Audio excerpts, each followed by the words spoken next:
First అనే నినాదంతో ఎన్నికల్లో గెలిచిన ట్రంప్ ప్రపంచ దేశాలను టెన్షన్లో పడేశారు. ముందుగా అమెరికాలోని వలసదారులపై దృష్టి పెట్టారు. వైట్ హౌస్ కు వెళ్లిన మొదటి రోజే ఇల్లీగల్ మైగ్రెంట్లను తరిమేసే సంచలన ఎగ్జిక్యూటివ్ ఆర్డర్ పై మొదటి సంతకం చేశారు. ఈ ఆర్డర్ తో అమెరికా పౌరసత్వం కోసం ఆరాటపడే చాలా మందికి పెద్ద షాక్ తగిలింది. సంవత్సరాలుగా కనిన అమెరికన్ డ్రీమ్స్ అన్ని గాలిలో కలిసిపోతున్నాయి. అంతేకాదు, ట్రంప్ 2.0 మొదటి రోజే ప్రపంచ దేశాలకు ట్యాక్స్ వార్నింగ్ ఇచ్చారు. దీనితో భారత్ లాంటి దేశాలకు భారం కానుంది. అసలు ట్రంప్ పెట్టిన టెన్షన్ ఏంటి? ట్రంప్ ఎఫెక్ట్ భారతీయులపై ఎలా పడనుంది?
అమెరికా సైన్యంలో సభ్యుడిగా అయినా ఉండాలి. అయితే అమెరికాలోకి అక్రమ ప్రవేశాలను వెంటనే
లో భారతీయ అమెరికన్ సమాజం కూడా ఎక్కువగానే ఉంది.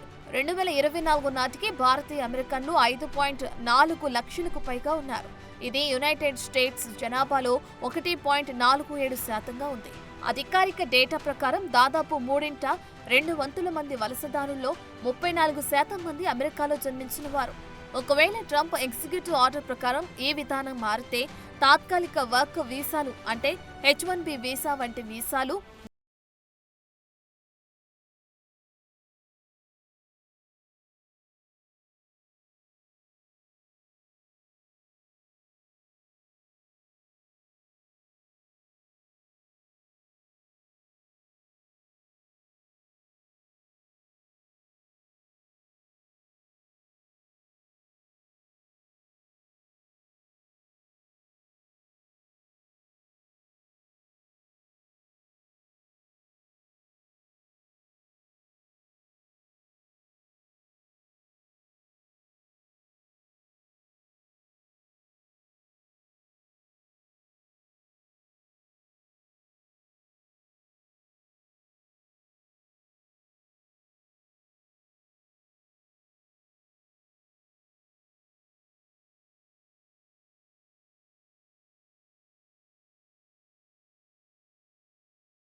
ఈ ఆర్డర్తో నాన్ ఇమ్మిగ్రెంట్ వీసాలపై వెళ్లిన భారతీయ విద్యార్థులకు జన్మించిన పిల్లలకు కూడా అమెరికా పౌరసత్వం దక్కదు.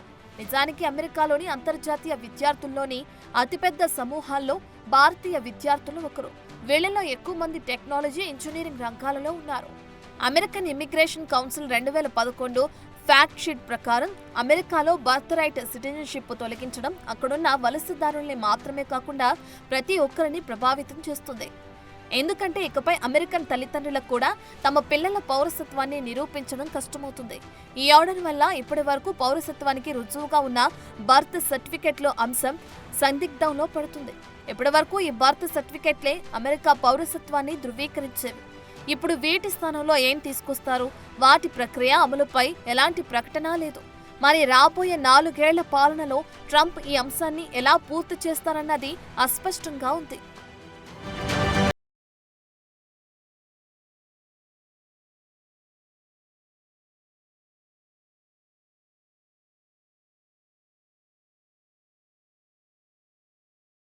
ను తరిమేయడం మాత్రమే కాదు, అమెరికాతో వ్యాపారం చేయాలంటే ఇకపై ఒళ్ళు దగ్గర పెట్టుకోవాలనే స్టైల్లో ట్రంప్ వార్నింగ్ ఇచ్చారు. 100 కాదు 200% టారిఫ్లు విధించి అమెరికా సత్తా ఏంటో చూపిస్తానంటూ ట్రంప్ ప్రతిజ్ఞ చేశారు. పాపం అమెరికా ప్రత్యర్థులపై కోపంతో స్పెయిన్ లాంటి సంబంధం లేని దేశాలపై కూడా మండిపడుతున్నారు ట్రంప్. ట్రంప్ కథ చూస్తుంటే యావత్ ప్రపంచాన్ని తన ఆధీనంలోకి తెచ్చుకోవాలన్నది స్పష్టంగా అర్థమవుతోంది.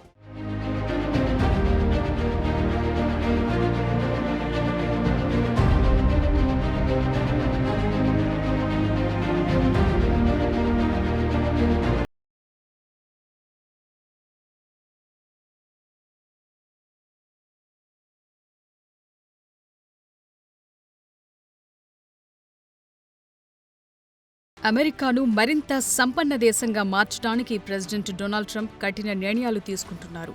ఫారిన్ కంట్రీలపై మరిన్ని సుంకాలు, పన్నులు విధిస్తానని అధికారం చేపట్టిన మొదటి రోజే వార్నింగ్ ఇచ్చారు. అమెరికా ఫస్ట్ నినాదంలో భాగంగా విదేశీ వనరుల నుండి భారీ మొత్తంలో సుంకాలు, ఇతర మార్గాల ద్వారా ఆదాయాలు సేకరించడానికి సిద్ధపడ్డారు. దీనికోసం బాహ్య ఆదాయ సేవను సృష్టిస్తానని హామీ ఇచ్చారు. ట్రంప్ ప్రమాణ స్వీకార కార్యక్రమంలో మాట్లాడుతూ అమెరికన్లను రక్షించడానికి అమెరికా వాణిజ్య వ్యవస్థను వెంటనే సరిదిద్దటం ప్రారంభిస్తానని ట్రంప్ భరోసా ఇచ్చారు. అయితే ఈ సుంకాలు నిర్దిష్టంగా ఎంత ఉంటాయనేది ట్రంప్ ప్రస్తావించలేదు. కానీ ప్రపంచ దిగుమతులపై 10%, చైనీస్ వస్తువులపై 60%, కెనడా, మెక్సికో ఉత్పత్తులపై 25% దిగుమతి సర్చార్జ్ ఉంటుందని గతంలో పలు అంతర్జాతీయ మీడియా నివేదికలు వెల్లడించాయి. ఇక ప్రత్యేకంగా కెనడా, మెక్సికో విషయానికొస్తే అమెరికాలోకి అక్రమ వలసలను ఆపటంలో, మాదక ద్రవ్యాల రవాణాను కఠినంగా నియంత్రించడంలో విఫలమైతే ఈ దేశాలపై సుంకాలు విధించనున్నట్లు ట్రంప్ హెచ్చరించారు.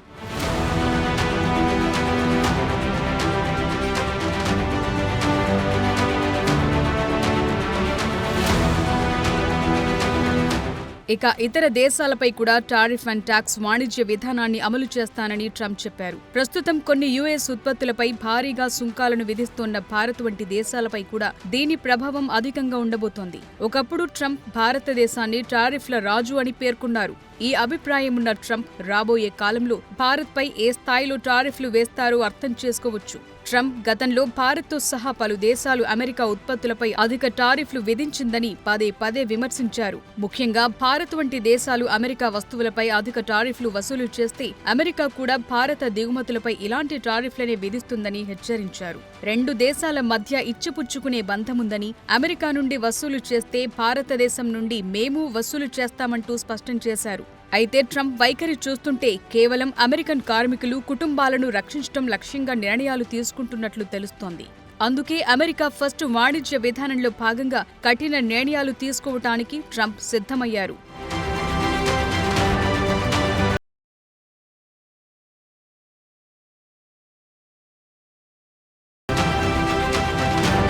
గతేడాది డిసెంబర్లో ట్రంప్ భారతదేశంతో సహా బ్రిక్స్ దేశాలు కలిసి యుఎస్ డాలర్ స్థానంలో మరో జనరల్ కరెన్సీని అభివృద్ధి చేయడానికి ప్రయత్నిస్తే 100% సుంకాలను విధిస్తామని బెదిరించారు. బ్రిక్స్ దేశాలన్నీ అమెరికాకు వీడ్కోలు చెప్పి మరొక దుర్మార్గుడిని కనుగొనాల్సి వస్తుందని వ్యాఖ్యానించారు. గతేడాది అక్టోబర్లో రష్యాలోని కజాన్లో బ్రిక్స్ దేశాల సభ్యులు సమావేశమైన తరువాత ట్రంప్ ఈ 100% సుంకాల హెచ్చరిక చేశారు. అయితే ట్రంప్ హెచ్చరికలపై భారత విదేశాంగ మంత్రి ఎస్ జయశంకర్ జాగ్రత్తగా స్పందించారు. బ్రిక్స్ సభ్యులు తమ సొంత కరెన్సీలతోనే ప్రపంచ వాణిజ్యంలో పాల్గొనే అవకాశం ఉందని వెల్లడించారు. మొత్తంగా చూస్తే 3 కరెన్సీ అవసరం ఏముంటుంది అనే విధంగా జయశంకర్ వ్యాఖ్యానించారు. ఈ అస్పష్టమైన స్పందనతో ట్రంప్ పెద్దగా స్పందించలేదు. ఇప్పుడు బ్రిక్స్ సభ్యులుగా ఉన్న Brazil, Russia, India, China, south ఆఫ్రికాలతో పాటు కొత్తగా Egypt, Ethiopia, Iran, Saudi Arabia, United Arab Emirates కూడా బ్రిక్స్ లో పూర్తి సభ్యులుగా చేరాయి.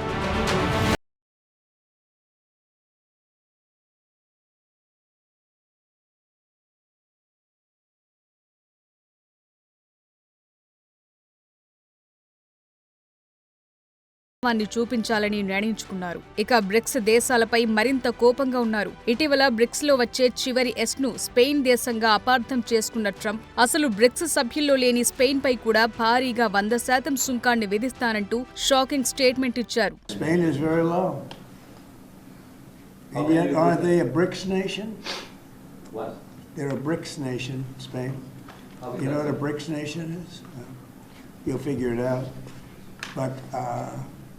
And if the BRICS nations want to do that, that's okay, but we're going to put at least a 100% tariff on the business they do with the United States. You know what the BRICS is, right? You guys know. Brazil, you know Russia. what I'm saying, right? You know what I'm saying. But Spain is not in the BRICS. So it's not even a threat. In fact, since I made that statement, Biden said, well, they have us over a barrel. I said, no, we have them over a barrel. And there's no way they're going to be able to do that. This is an executive order relating to 100% tariffs, those countries, like Spain. As a BRICS nation, yes. But how They'll is have the 100% tariff if they so much as even think about doing what they thought. Can you explain how is Which, and therefore they'll give it up immediately. So will China give it up. So this is about ఈ video చూస్తుంటే Trump స్పృహలో లేకపోయినా bricks దేశాలపై చాలా కోపంగా ఉన్నట్లు స్పష్టమవుతోంది. Spain bricks దేశం కాకపోయినప్పటికీ bricks దేశం అయితే సుంకం తప్పదని అన్నారు. బ్రిక్స్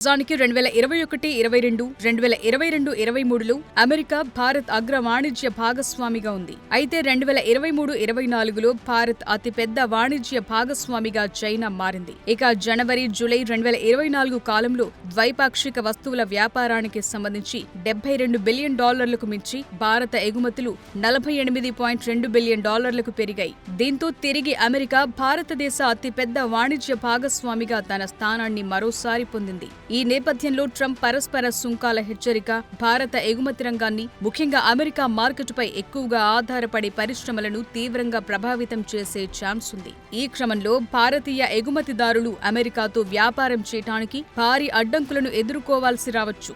దీంతో వారి ఉత్పత్తులకు అమెరికాలో పోటీ తగ్గుతుంది. ఇది భారతీయ వ్యాపారాలు, అమ్మకాలపై ప్రభావం పడి ఆదాయం తగ్గటానికి దారితీస్తుంది. ఈ పరిస్థితి భారతదేశంలో ఉపాధి, ఆర్థిక వృద్ధిని కూడా ప్రభావితం చేసే అవకాశం ఉంది.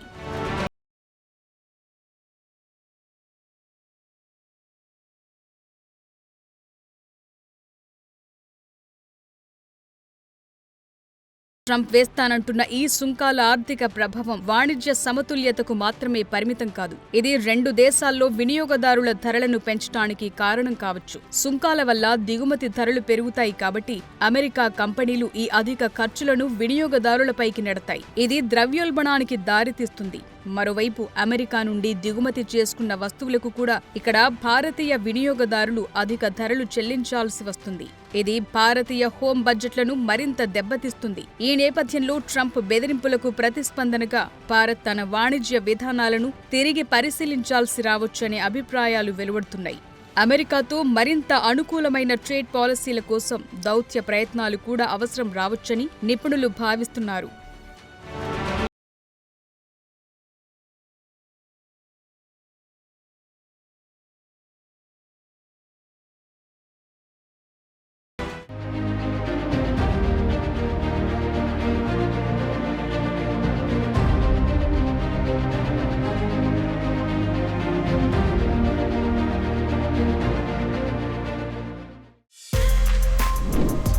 For more videos like this, subscribe Big TV channel.